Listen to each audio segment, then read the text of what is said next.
Halo semuanya, welcome back my YouTube channel.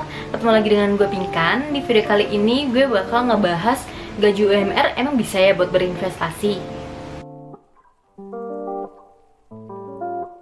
Banyak dari kaum milenial yang merasa sulit buat nabung nih. Kok gue boros banget, kok gue kerja udah bertahun-tahun tapi gue nggak ada tabungan gitu loh buat masa depan.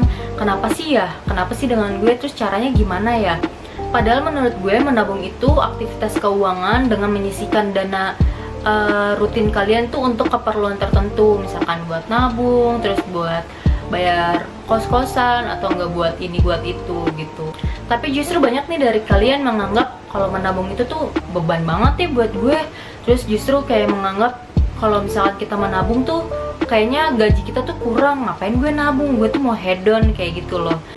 Malah dengan menabung itu adalah aset kekayaan kalian loh. Kalau misalkan kalian hidup aja nggak nabung, ya kalian nggak punya aset kekayaan buat kalian, kayak nihil aja gitu. Jadi kan percuma ya.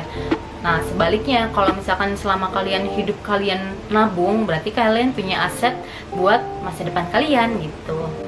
Emang bisa ya kaum milenial itu menabung atau berinvestasi? Padahal gaji rata-rata di daerah Jakarta atau sekitarnya itu sekitar 4,2 juta per bulan. Emang bisa ya dengan gaji segitu kita berinvestasi? Terus bagaimana sih cara memanage keuangannya tiap bulannya?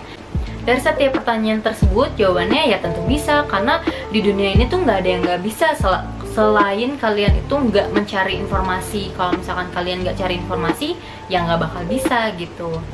Tips yang pertama itu ubah mindset kalian untuk memikirkan nanti kalian di masa depan seperti apa. Terus jangan memikirkan yang sekarang-sekarang ini. Kalau misalkan kalian memikirkan yang sekarang ini, ya otomatis kalian nggak tergerak hatinya untuk menabung atau berinvestasi gitu. Tips yang kedua, bikin anggaran keuangan. Sebenarnya ini tuh cara yang gampang dan mudah loh, tapi banyak banget nih dari kalian yang merasa ini tuh sulit banget kayak gitu. Anggaran keuangan tiap bulannya itu isinya apa aja sih? Kalau di sini gue ada untuk kasih orang tua, untuk ongkos kerja, untuk bayar parkir tiap bulan, untuk bayar cicilan elektronik, untuk nabung atau berinvestasi, untuk segala macam deh, banyak deh pokoknya. Nah kalau untuk berinvestasi atau menabung, kalian bisa menyisihkan sebesar 20% dari gaji kalian.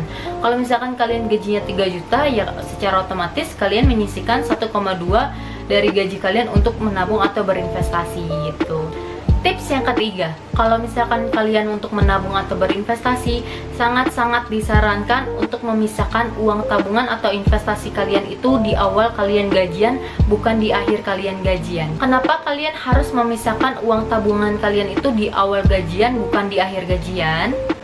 Karena kalau di awal gajian, kalian tuh udah tahu nih sisa uang kalian untuk hidup itu seberapa. Dan kalau misalkan kurang, ya otomatis kalian akan mengepres uang kalian. Kalau misalkan kalian lebih, otomatis kalian bisa enjoy untuk kehidupan selama sebulan itu.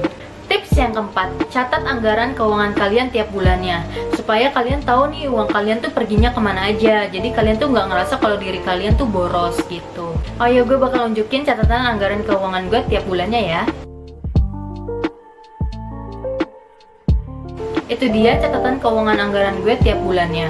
Nah setelah udah gue bagi-bagi untuk A, B, C, D, otomatis ada sisanya nih. Itu gue anggap uang bersih gue untuk gue hidup selama sebulan gitu. Nah itu dia 4 tips dari gue bagaimana gaji UMR itu bisa untuk berinvestasi atau menabung. Semoga bermanfaat buat kalian. Jangan lupa subscribe, like, comment, dan share ke akun sosial media kalian supaya gue semangat bikin video baru.